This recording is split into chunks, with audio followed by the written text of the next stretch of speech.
Hello, everybody. Welcome to another exciting night of Roll the Dice. If you haven't seen us before, we are an improv comedy show where everything is made up on the spot. All the games we play, all of the shenanigans we get up to, everything is going to unroll right before your eyes, never before seen. Even the games we're going to play are completely up to the whims of chance. We don't know what we're going to do until we roll the dice and find out. So throughout the show, we're going to be getting some suggestions from you. Go ahead and type those in the YouTube chat when we ask for them. It'll be monitored to make sure that we see all your great suggestions. We'll get started in just a minute with our first game. But to kick things off, I already told you who we are as a collective. We are Roll the Dice. My name is Josh. I'll be your host. And let's meet the rest of our performers for tonight. I'm Mark. Tracy. And Ben. Right, and together we are, as I said, Roll the Dice. And so without further ado, let's go ahead and jump into our first game, whatever that might be. Mark, can you give us a roll of the dice so we can find out what we're doing first? I sure can. Boom. Number 16, which is loading. Number 16, the vast blankness of Microsoft Edge, or an improv game better known. I haven't played that one before. Hiding there somewhere.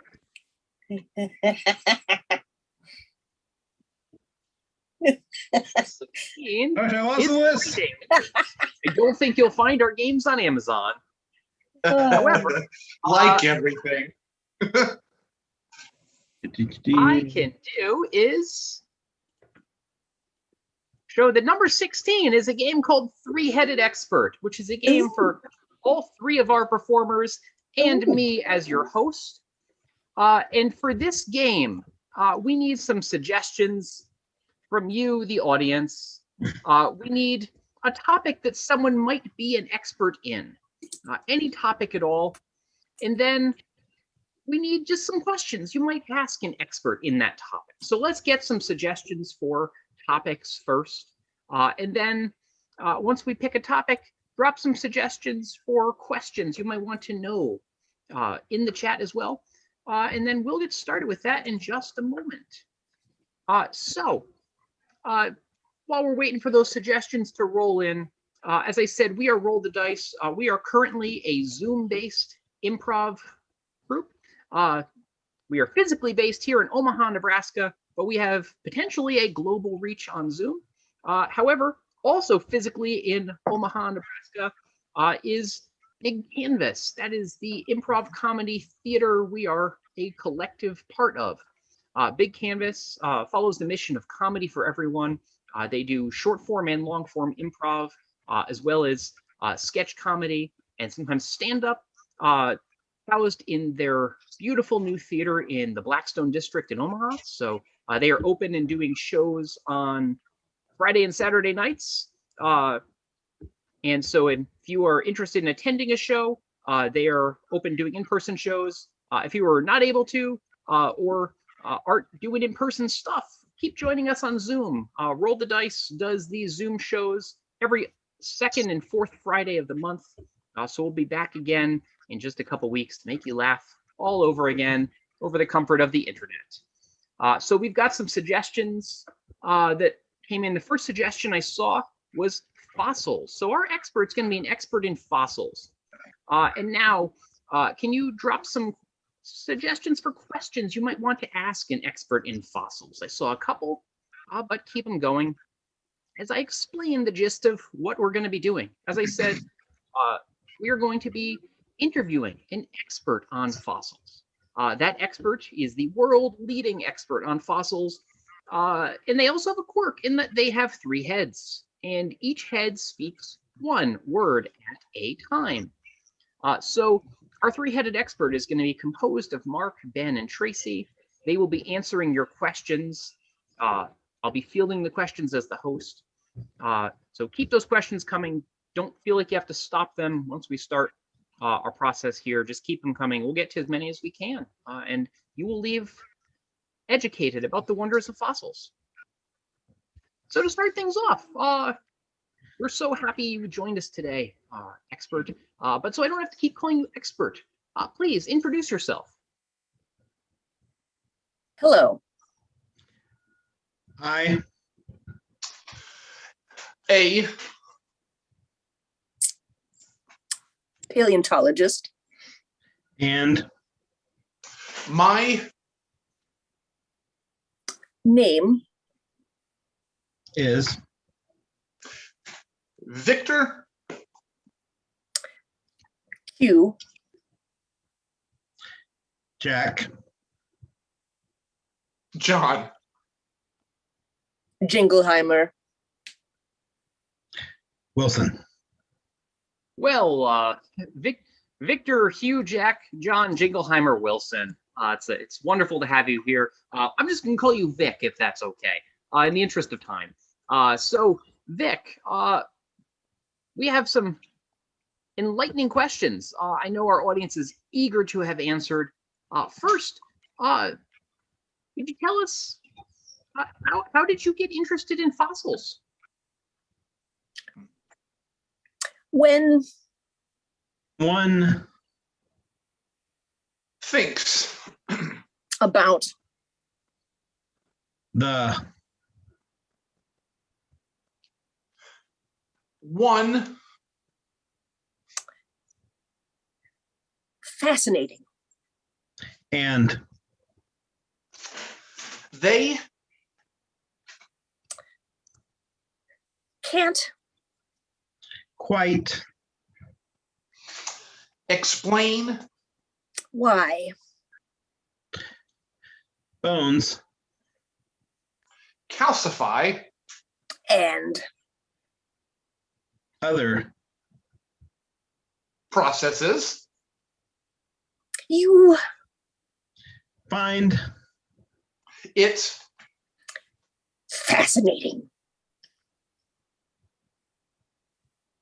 Yes, that you do in fact find those other processes fascinating, I'm sure.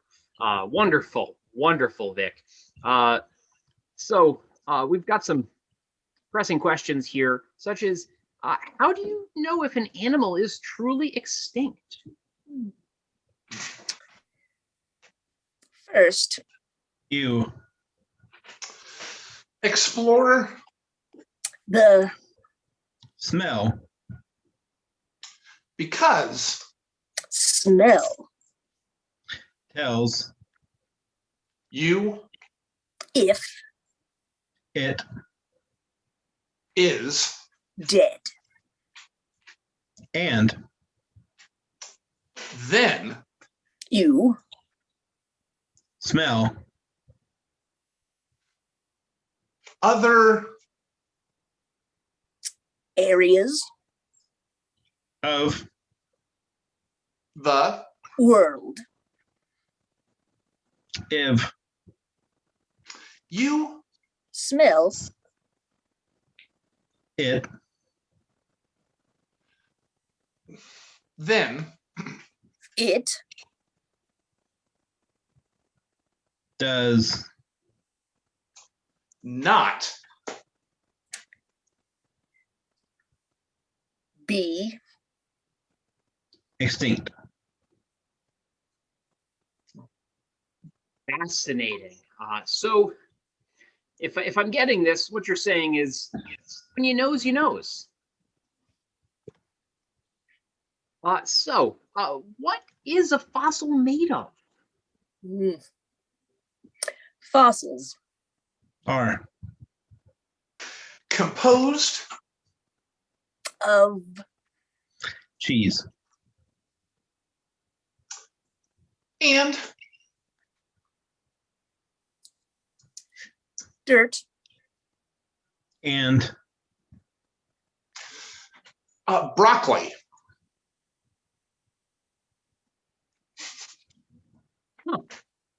I have to say that's not what I was expecting, but you are in fact the expert. These fossils sound much tastier than I thought they would, except for that dirt part. I think we have time for one more question. So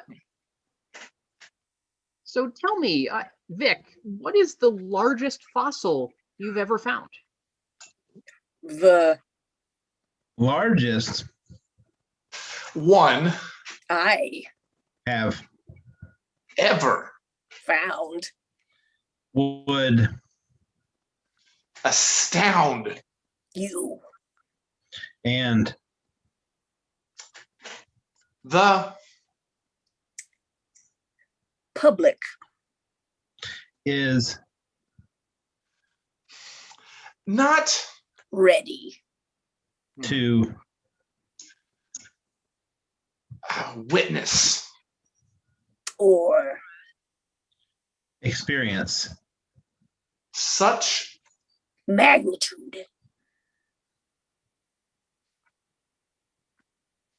Wow, I know I speak for everyone when I say I wait with bated breath to find out just how big this fossil really is when you see fit to reveal it.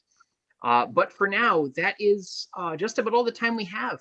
But please tell me, Vic, do you have any last thoughts or parting words of advice for any budding paleontologists out there? Please be respectful of the shovels and lakes because everyone wants something to love. Oh, very true. Thank you, Vic. Hope you have a wonderful day, and thank you for your time today. Hey, great job, everybody. Let's move on to our very next game. Mark, can you give us a roll of that old Google D20?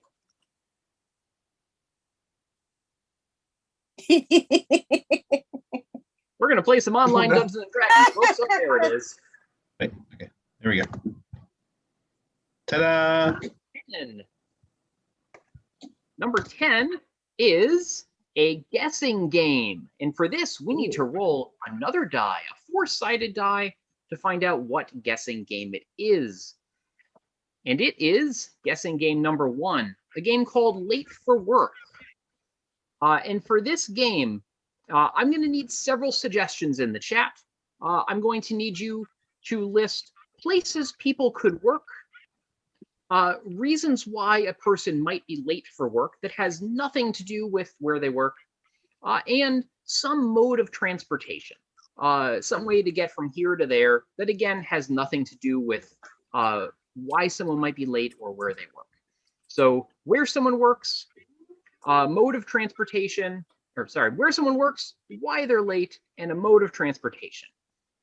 So drop suggestions for all three of those in the chat.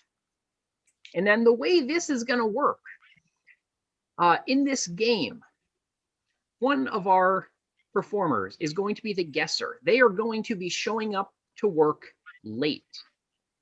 And they're going to, unfortunately, not know why they were late. They're not going to know where they work. They're not going to know why they were late, and they're not going to know how they ended up getting there. Now, I know this seems implausible. Bear with us. They're going to have to guess these three things one at a time. And the way they're going to do this, one of our other improvisers is going to act as the boss and is going to drop hints as they kind of grill them on their lateness. Another improviser is going to mime behaviors and actions associated with whatever they're trying to guess. So we get the audio visuals to try to help them guess. And then myself as host, the boss, and our mimer will all sort of clue them in as they're getting close to one thing. If they're generally in the ballpark, we'll give a little golf clap. Like, let's say they work at McDonald's and they say fast food restaurant, we'll give a little golf clap. They say Burger King, maybe a little. But if they say McDonald's, woo, yeah, we'll let them know that they got it exactly right. You at home, feel free to clap along, but they won't hear you. So we'll do the clapping. So again, our guessers. We need to know who our guesser is. Who's going to be our brave guesser? Mark is going to be guessing. Excellent. I am going to send Mark into the waiting room so he can't hear us chatting. And rest assured, Mark does not have access to the YouTube stream, so he won't know your suggestions or what we decide. I'm going to kick Mark out of our show for just a couple minutes, and I'll invite him back. Don't worry. Once we've found all of our suggestions. How do I send you to the waiting room, Mark? Why is my option for that missing? Huh. Well, that's odd. I'm going to. I had to take off your hosting privileges for a moment, Mark. So we'll try to remember to put that back in so you can roll the dice for us again. But Mark, good seeing you. We'll see you in a little bit. All right. So that means Ben and Tracy are going to be assisting Mark with the guessing process, which means they will be helping him guess where he works, why he was late, and how he eventually got to work. Again, guessing one of these things at a time. And I see Mark works at a fish hatchery.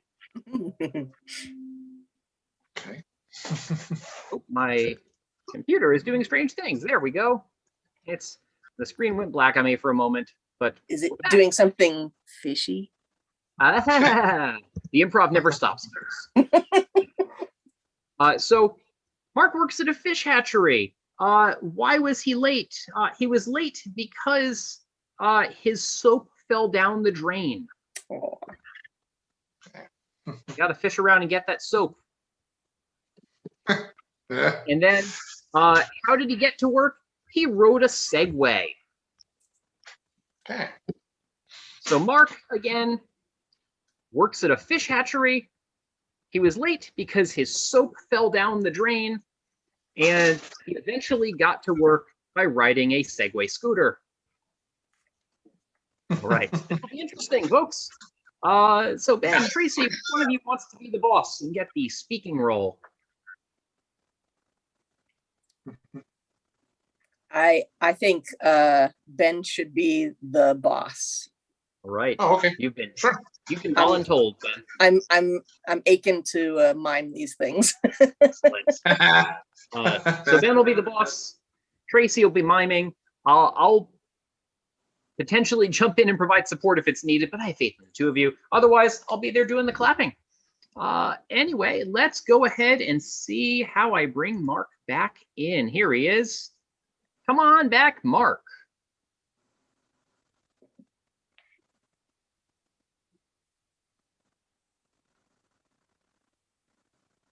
Come on, Zoom. Now he's joining. Excellent. All right. Well, okay. It's about time you showed your face here. Where have you been?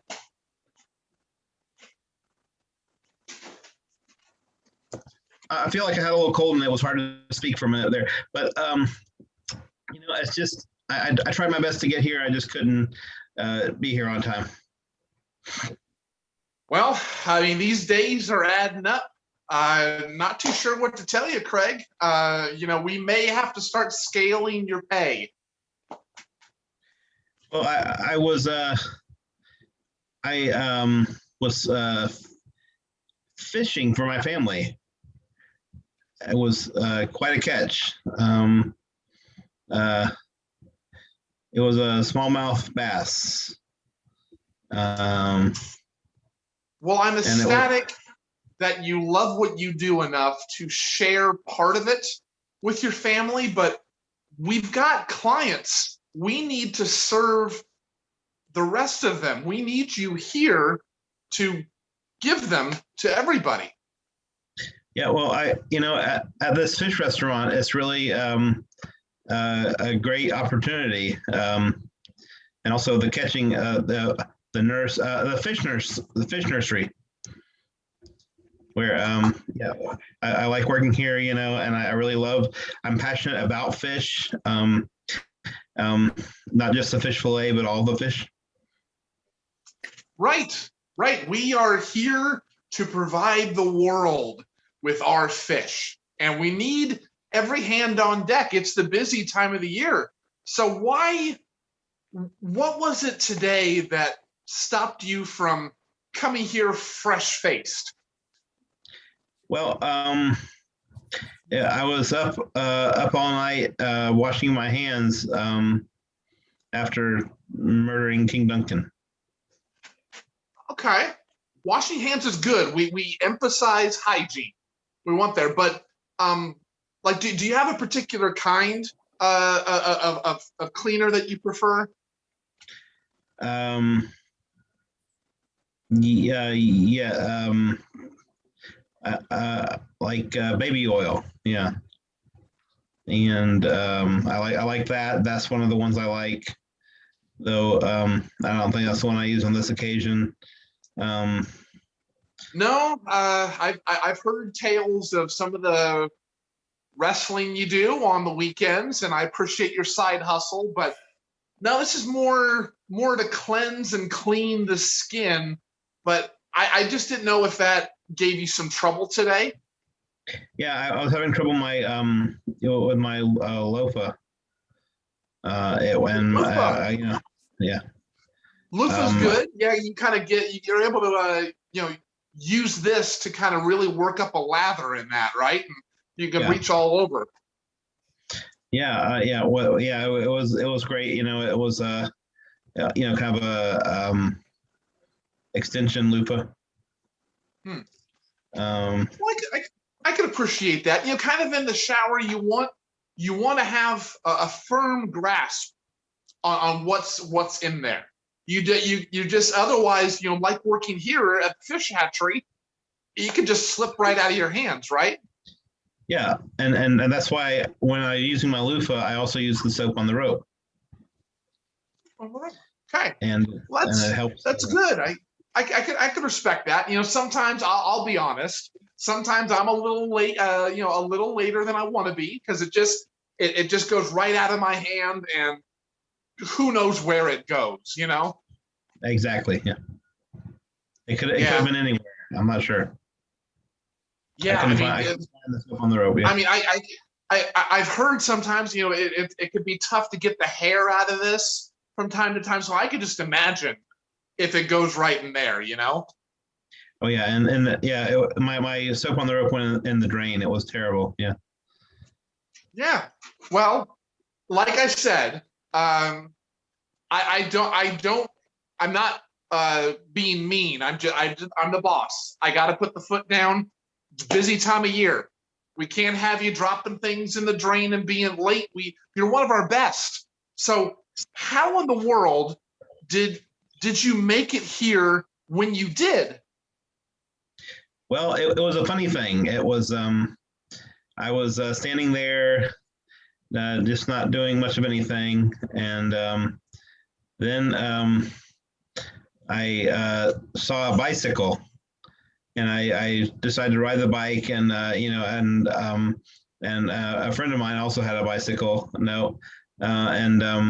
so I hopped on the back or the front, and I rode here. So you just go right past the four wheels. You're not a car person. You like the two wheels, right? Yeah, absolutely. Yes. I mean, two seems excessive sometimes. So I met a friend with a unicycle, and they've got a lot on their plate. They've been juggling some, but they were able to give me a lift. I can respect that. I've always wanted to try one, but it's so hard to get your balance. It's almost like if you had a gyroscope or something, it might help. But I guess it worked for you. Oh yeah.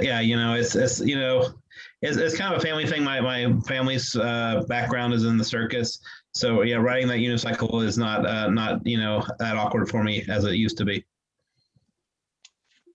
Well, I'd imagine not. I mean, if you can do one wheel, you can certainly handle this like a pro. Like you really every opportunity you lean into it, right? Oh yeah, absolutely, yeah. It's a personal driving thingy with two wheels on the thing, and it's got the gyroscope, and it is called something that I recall sometimes. Excuse me, Mr. Boss Person. Yes. Just wanted to check. The next shift is here. Is it time for them to transition to their shift? Wonder if it's time for a transition. Yes, I'm glad you brought that up. Tell them yes, it is time to go from one to the other in a nice, smooth way. Yes. Great. Sorry to change the topic. Sorry about that. That change of topic or direction. I'm just gonna see myself out. I appreciate that. He's a respectful lad. I like him. So. Yeah. I'm sorry. To segue back to what we were talking about, I got the segue and I wrote it here. Excellent. Well, okay. We'll like I said, you're one of our best. So I'll forgive, but we got to get to work. We got to get right to it. So thank you for fessing up. Yeah. And I won't let the fish down again, sir. Sounds good. Kind of love for Mark, everybody, and for Ben and Tracy for helping him get these challenging mysteries here. Yes, helping is what I was doing. Helping. I'm going to enjoy watching the replay. All right, let's go ahead and move right on to our next game. Mark, I need to give you co-host privileges again, so you can roll that die. All right, let's have a roll. Number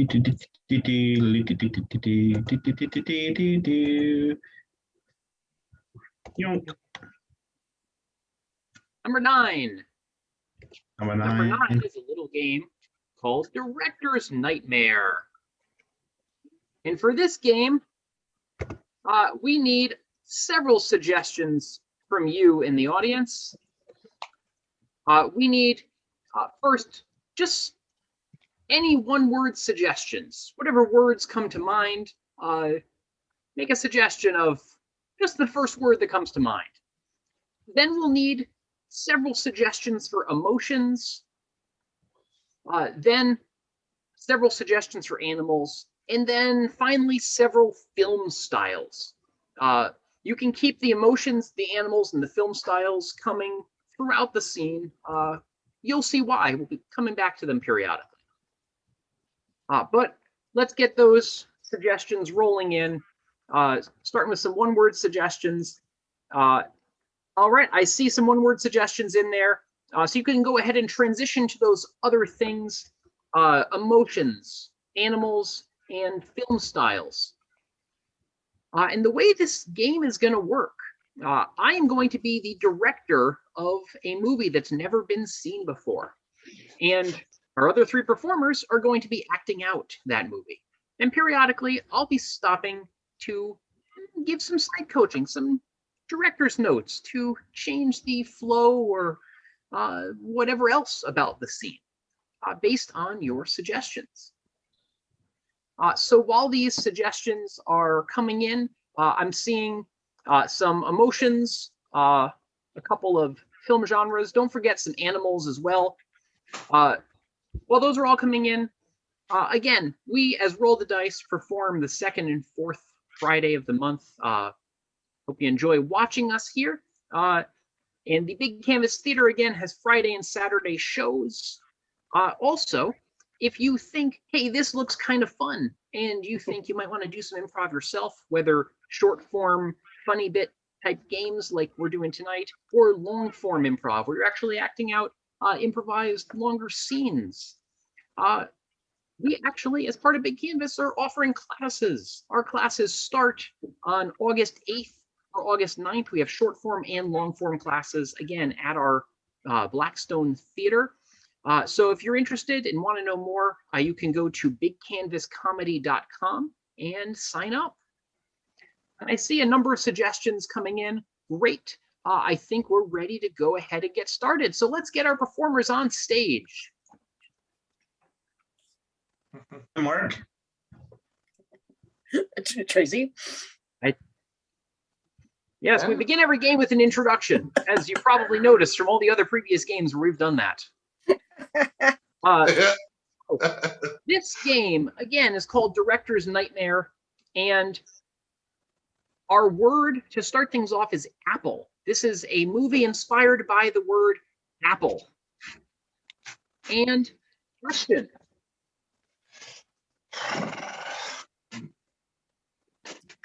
Mom, I just don't know how long I can stay in the family apple factory. You know, it's been your father's lifelong dream that you take over the factory when he's gone. I'm afraid this is a forever deal, son. But I don't want to make apples forever.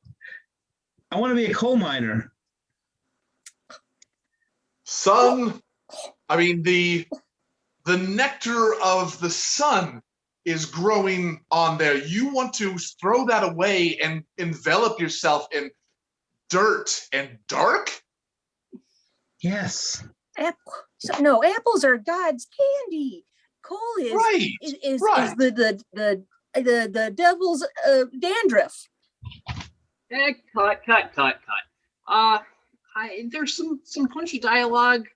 It's entertaining, but I don't really feel like it's got the right. Need to zhuzh it up a little somehow. Tell you what, I think what we need is more emotion. We need to inject some emotion into this. Tracy, we're going to continue the scene here, but Tracy, I want you to be scared. Ben, you're going to be nauseous. Sure, that's an emotion. And then Mark, I want you to be elated. So Tracy, scared. Ben, nauseous. Mark, elated. And action. I just I don't even know my own son anymore. But I've got news. I was hired by the coal mine. Oh no! Son, I just have a hard time coming to grips with this change in your life. But I can dig it. Who's done this to you? I'm going to have so much fun. I can pick my way to the bottom. The bottom. No, it's dark and there's this who knows what down there. I hope you don't mind. Oh, and the puns. Okay, this is going places, and I like what most of those places are, but not all of them. If I'm being honest, we need to make a few adjustments. I think we need to inject a little something else here. So Tracy, I want you to still be scared, but I want you to be a scared raccoon. Okay. Mark, keep the elated, but you're an elated emu. Alliteration. And then, I'll be honest, I don't think I want to know where nauseous is going from here. So we're going to get rid of that emotion. And you're just going to be an animal now. You're an elephant. Okay. The other two of you keep your emotions. And action. I'm so excited.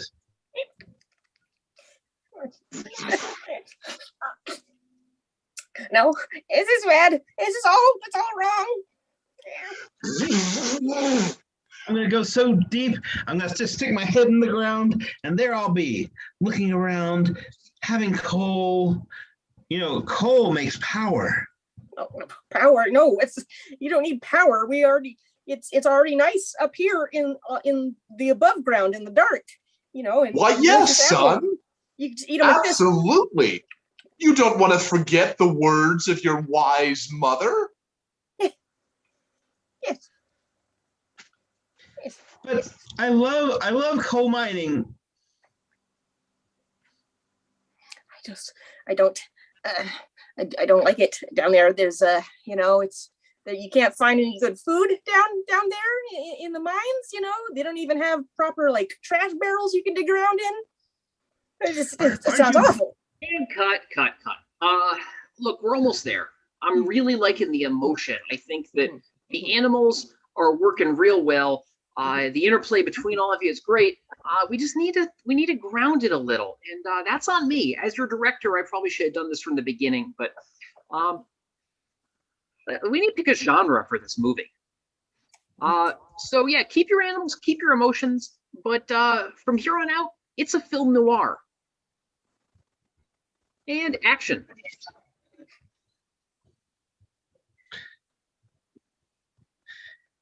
Ever since I told them that I was going to be a coal mining, they had been frustrated, acting weird, acting strange. I didn't know what to do about it. I'm just so excited. Well, son, we're glad that you're excited. We are just heartbroken. Aren't you proud to be a coal miner's father? You would think so, but I can't forget what you said. And in that moment, I knew life would be different from here on out.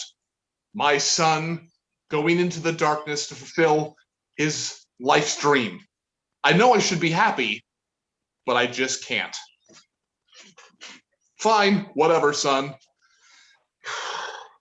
I could feel my husband putting on a brave face as we send our only son into the deep, dark coal mines with nary but a canary to sing its way to safety. I just knew in that moment I may never see my son again.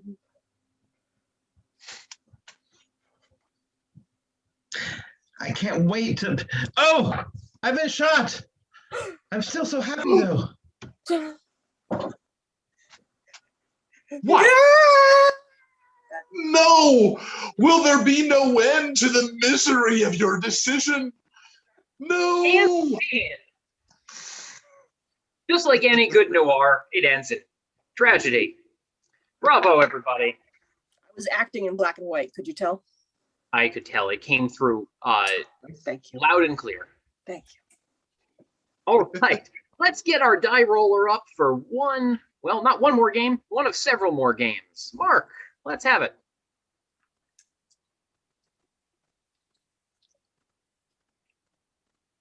Number 17, there it is. Number 17 is a game called The Ocho. This is a game for all of us, and this will be interesting because we've never done this one where the host has to perform as well, but we'll make it work. We will roll with it. So for this game, we need a mundane household chore, any old household chore. So go ahead and drop your ideas for household chores in the chat. In the way this works, this is very timely. As you may know, the Olympics just started, where world-class competitors are competing in all sorts of incredible sports. We're not going to be doing that. Instead, we are airing ESPN 8, The Ocho, where the stakes and the nature of the competition are maybe a little more mundane. So instead of competing in world-class Olympic-type games, we will be competing in the World Championship of some household chore. And you will see two competitors duking it out for this World Championship, while two of us provide color commentary for this championship. So we are going to be seeing the World Championship of Dusting. So we need two performers to be our dusting experts, and then two to provide commentary.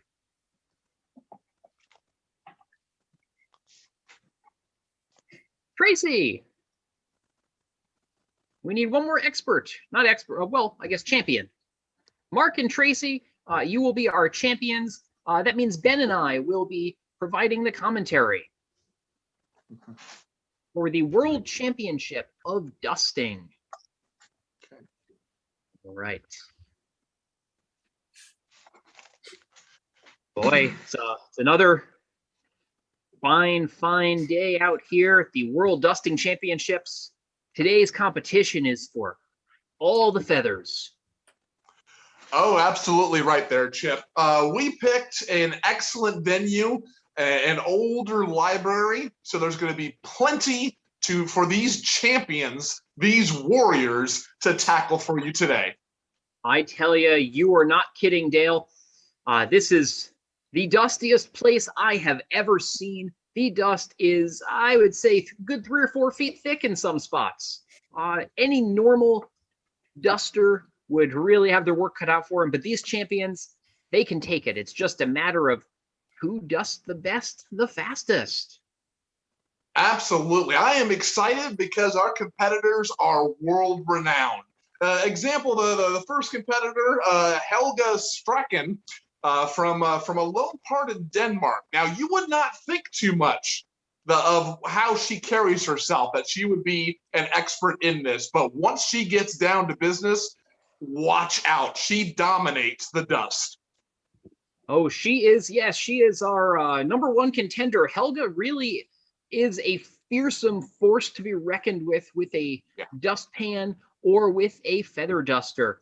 But I tell you, if I were a betting man, my money might be on our returning champion, Van Vanderschnitzel. Mm-hmm. He knows his way around a broom, let me tell you that. He knows how to twirl a Swiffer, how to manipulate a mop, how to dust a dustpan. I really need to work on my dustpan commentary, clearly. But you're not here to hear me talk. You're here to see them dust. Oh, absolutely. We don't want to waste one more second, as these two competitors have fought their way through to the final round today. And what they've got ahead of them is a task that I wouldn't want to face. Could you explain what they're going to be doing? Yes, that is a great question. This is not your everyday run-of-the-mill household, sweep it under the carpet dusting. No, they are going to be competing to clear the mountainous dust pile you see as fast as possible. Each of them has their own huge pile of dust, and the first one to get it all gone will be the winner. And as you can see, and we are coming up right on the action, as it is just about, and we just got the green light, so they are off and running, and I am glad we are up here in the booth for both our lungs and the heated action. Yes, I'm glad to be in a hermetically sealed booth up here. Wow. You see, Helga has one hand covering her mouth and is working with a surprisingly small feather duster. It's actually only one feather. I'm skeptical about that, but I suppose she knows what she's doing. Interestingly enough, her sister is a paleontologist, and she has spent hours practicing with the small instruments. So you can see the family inspiration there. Wow. Fascinating.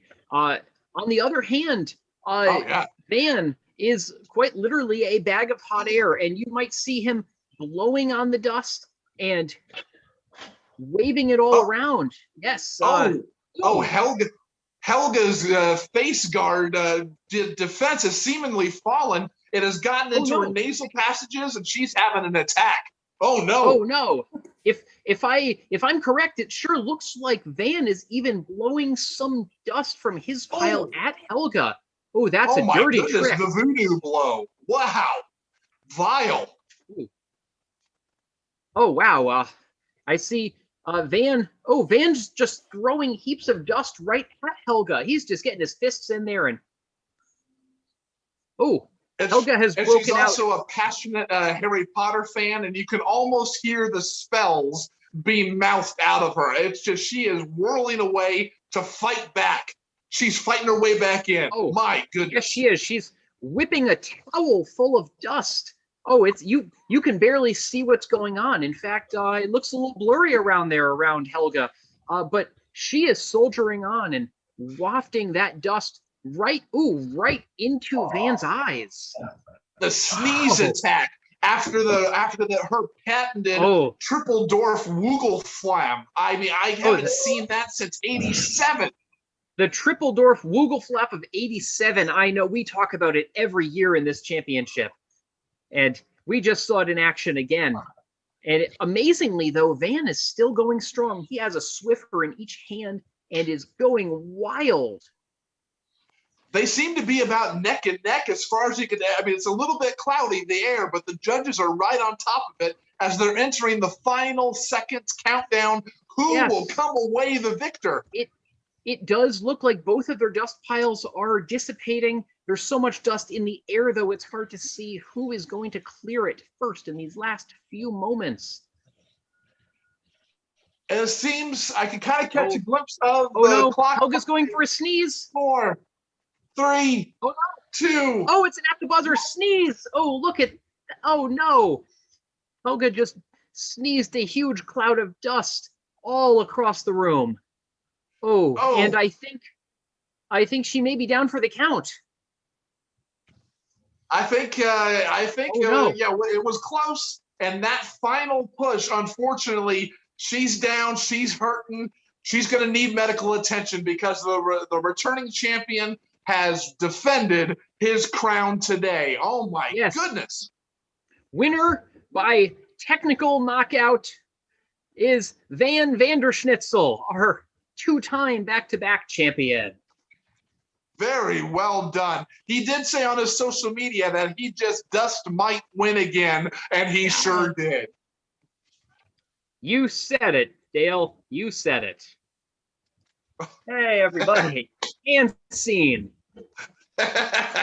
Tracy, you all right? Never been better. That was some serious mind right. Nice commitment. Yeah, man. All right. Mark, give us a roll. We've got time for maybe 2 more games.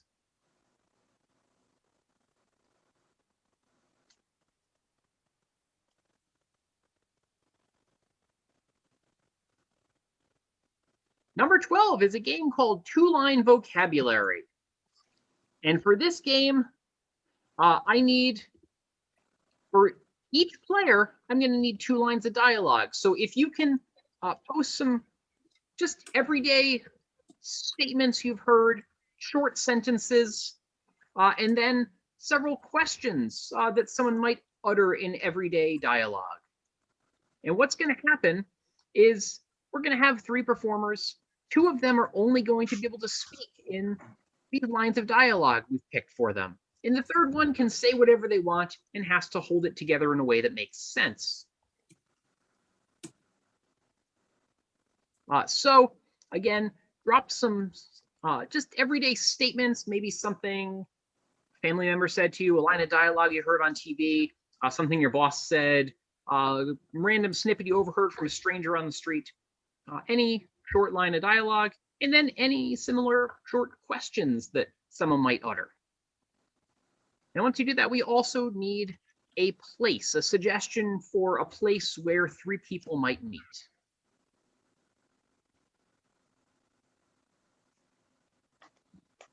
All right, and while these are rolling in, if you want to stay up to date on what we Roll the Dice are doing and what Big Canvas, our comedy theater, is up to, you can find us on Facebook, Big Canvas Comedy, or as I said, bigcanvascomedy.com.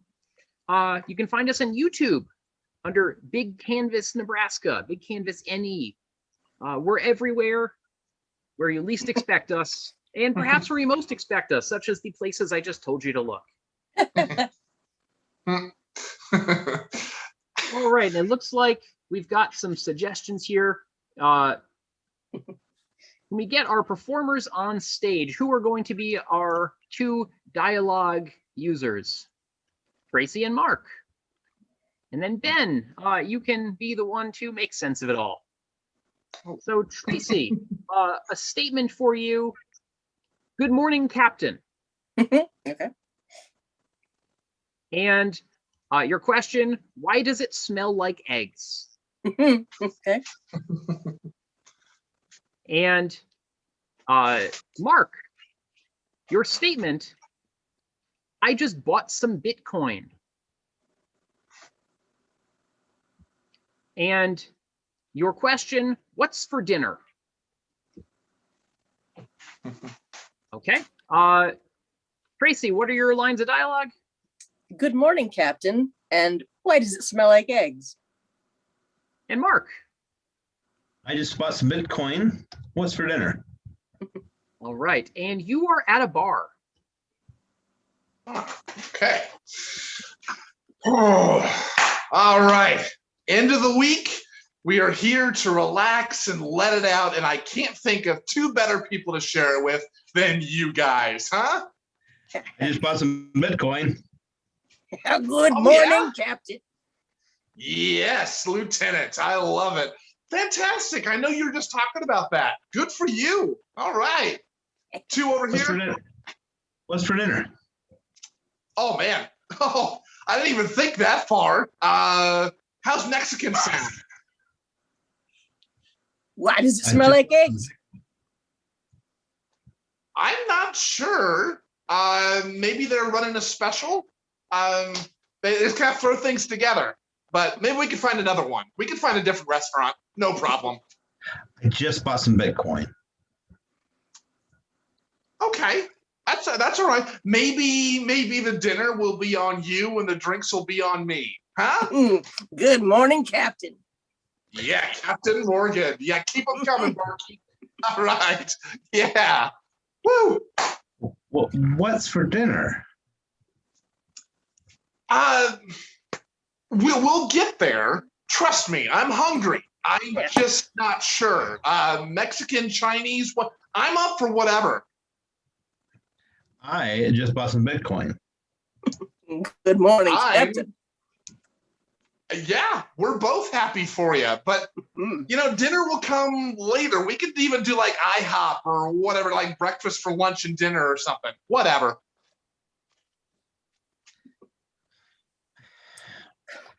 Why does it smell like eggs? Well, Fridays are sometimes like delayed satisfaction. Sometimes you expect one thing and sometimes it ends up smelling like eggs. I don't know. I'm not a philosopher. Maybe we'll figure it out. Good morning, Captain. What's for dinner? And scene. I think we all learned a thing or two. I'll leave it up to you to determine what those thing or twos are. But it is, unfortunately, time for our very final game of the night. Yes, it's almost time for us to leave you. But before we do, we will leave you in stitches with a quick fire game. So Mark, please roll a 4-sided die so we can see what quick fire game we're going to play. Number 4. Number 4 is a little game called Seinfelding. And in this game, we just need you in the audience to drop suggestions for any word, any random one-word suggestions. And we're going to take as many of these as we can in the next several minutes and kind of riff on them in the form of like a Jerry Seinfeld monologue, where we'll take the general framework of what's the deal with blank, and then we'll tell a cheesy joke. You'll get it. It'll be funny. You'll laugh. So keep those suggestions coming. Drop as many of them in the chat as you can come up with. Even once we start, just keep them coming. We'll use as many as we can. And again, it's been our pleasure making you laugh tonight. Please join us again for our next show. Again, the 2nd and 4th Friday of the month. So our next show is going to be, checking my calendar real quick, August 13th. So look for us then. Same place on YouTube. You can find us on Facebook to keep up to date on what we and what Big Canvas as a whole are doing. Stop by the theater in the Blackstone District if you're in Omaha and feel so inclined. Consider signing up for classes either now or in the future. Classes are starting again August 8th and 9th. And then also down the line again. So if now doesn't work, consider joining us for classes in the future, and you too can perform on stage physically or virtually. And with that, let's go ahead and get started. Let's get all our performers on stage and we'll make you laugh. Our first suggestion, traffic jams. Okay. What is the deal with traffic jams? Why do they call it jam? It always leaves a bad taste in my mouth.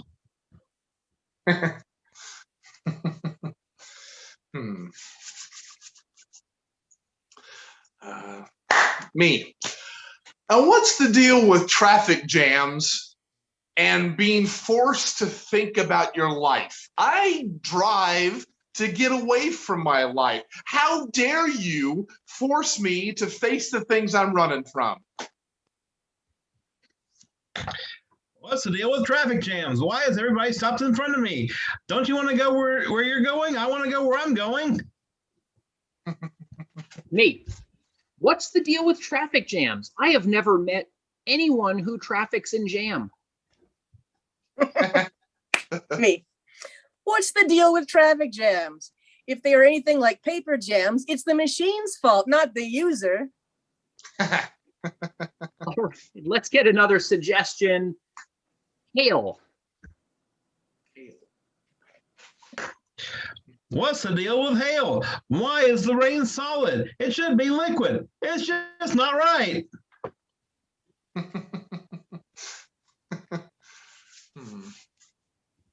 Me. What's the deal with hail? Why is it we say all hail someone in charge when otherwise we consider hail a bad thing that falls from the sky and punches holes in your roof? It doesn't make any sense. Me. What's the deal with hail and how we used it to say welcome our leaders? Hail Caesar, hail this. Why not just be friendly to your friends? It's a little aggressive. Me. What's the deal with hail? And why do people keep telling me to go there? Why would I go to frozen rain? That doesn't make sense. Me. What's the deal with hail? We always describe it like golf ball size. I mean, who's lobbing all these golf balls at us? I mean, come on. Get a better game, everybody in the sky. Let's get another suggestion. We have dirt.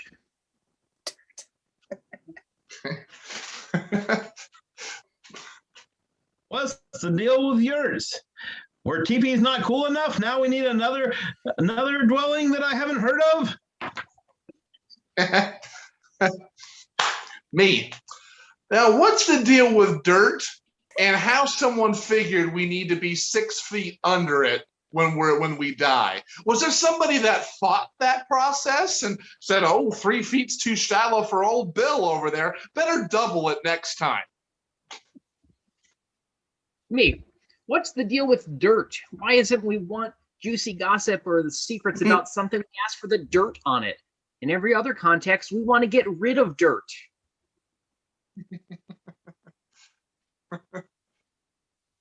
Let's get another suggestion. We got time for one or two more. Erasers.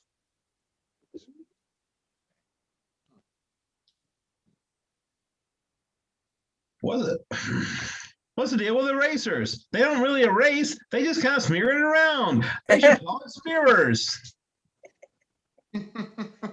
Hey, what's the deal with erasers? I mean, come on. It's just making a bunch of liars out of us. Own your mistakes.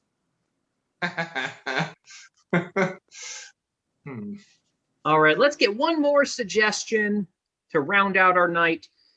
Ducks. Me. What's the deal with ducks? Why is it when we're telling someone to get organized, we tell them to get their ducks in a row? Who's just out there lining up ducks? And what does that have to do with broader organizational skills? I don't think duck management is a generalizable skill. Hey, what's the deal with ducks? And why do we use that word to mean to lower yourself to move out of the way of something? Are ducks just preternaturally good at dodging things? I've never seen a duck not get hit by something. Me. What's the deal with ducks and flying in a V? I mean, why are they just ignoring all the other letters of the alphabet? I, for one, would love to see a feathered noble X. And scene. That's our show, everybody. Keep your eyes out for us on YouTube. Keep your eyes on the sky for ducks flying in an X. You never know. But it's been our pleasure making you laugh in the comfort of your own home tonight, from the comfort of our own homes. Again, collectively, we are Roll the Dice. I'm your host, Josh. I'm Tracy. Ben. And we are so in sync, we're talking at the same time. It's wonderful.